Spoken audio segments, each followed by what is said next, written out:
brought to you by Silver Pumps. Top quality और consistent performance के लिए सिर्फ सिल्वर पंप नाम याद रखना।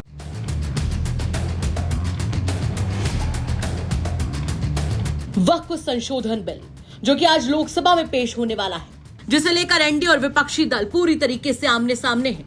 दोनों ओर से रणनीतियां बनाई जा रही हैं और सभी मुख्य दलों ने व्हिप भी जारी कर दिया है।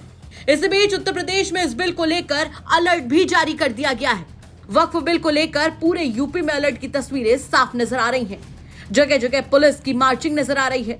साथ ही डीजीपी मुख्यालय से इस संबंध में दिशा निर्देश भी जारी कर दिए गए हैं। डीजीपी मुख्यालय की तरफ से सुरक्षा चाक चौबंद रखने के निर्देश साफ तौर पर जारी किए गए हैं। खासकर पर संवेदनशील इलाकों पर कड़ी नजर रखने के लिए कहा गया है, जिससे किसी भी तरीके की अप्रिय घटना को रोका जा सके। प्रशासन ने सभी जिलों के पुलिस अधिकारियों को सतर्क रहने और कानून व्यवस्था बनाए रखने के सख्त आदेश दिए हैं।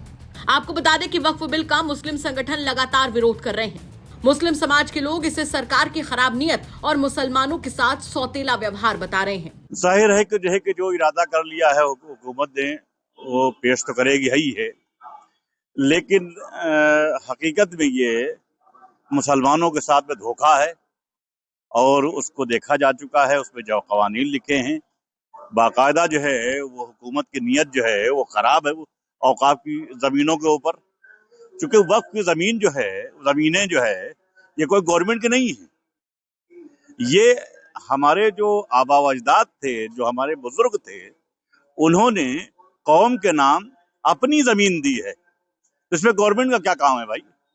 गवर्नमेंट का कब्जा क्यों है? गवर्नमेंट जो है क्यों परेशान है?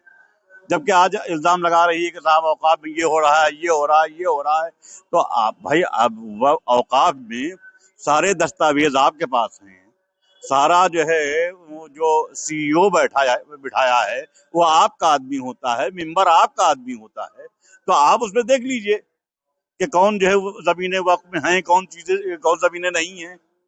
अब ये तो खुल्लम खुल्ला एक जो है वो मुसलमानों के साथ में सौतेला सलूक है कि साहब जो है वो हम कभी मस्जिदों में जो है वो भगवान दिख रहे हैं और कभी मालूम है जो है कि ये जमीनें जो है सारी हमारी हैं।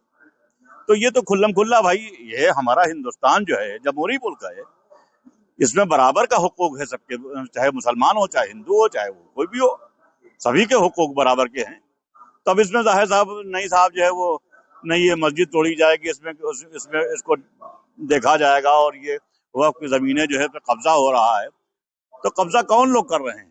इससे पहले आप यही हमारी करबला में जाइए, इससे पहले लोग थे, तो उसमें ये जमीनें यानी उल्टी सीधी रजिस्ट्री हुई। तो रजिस्ट्री कैसे हो गई? फिर आपके पास दस्तावेज क्या है? आप निगरानी कैसे कर रहे हैं? और रहा मिसाल के तौर पर यह है कि जहां पर अगर कोई वक्फ जमीन नहीं है तो अपने लिए जाके क्या दिक्कत है, क्या परेशानी है भाई? तो यानी कि जो जिस तरीके से वक्फ अमेंडमेंट जो लागू किया जाना है, तो उसको लेकर के जो है कल जो पेश होगा तो उसको लेकर के कहीं ना कहीं जो है विरोध नहीं, विरोध तो होगा। जाहिर सी बात है कि आप हमारा घर छीनेंगे, हमारा हक छीनेंगे, हमारा सब कुछ होगा, तो विरोध तो नहीं करेंगे भाई हम। आपको बता दें कि विपक्षी दलों का साथ भी मुस्लिम संगठनों को मिल रहा है। माना जा रहा है कि अगर ये बिल लोकसभा में पास हो गया तो मुस्लिम संगठन फिर सड़कों पर उतर सकते हैं। ऐसे में सुरक्षा व्यवस्था बनाए रखने के लिए यूपी में वक्फ बिल को लेकर बड़ा अलर्ट जारी किया गया है। इस बिल के विरोध में सरकार को घेरने के लिए विपक्षी इंडी गठबंधन ने बैठक भी की और रणनीति भी बनाई है। दूसरी तरफ भाजपा अपने एनडीए सहयोगियों को भी लामबंद कर रही है। अब देखना होगा कि जब बिल पास होगा तो फिर क्या नजारा उत्तर प्रदेश में देखने को मिलता है, क्योंकि उत्तर प्रदेश में सुरक्षा व्यवस्था चाक चौबंद है।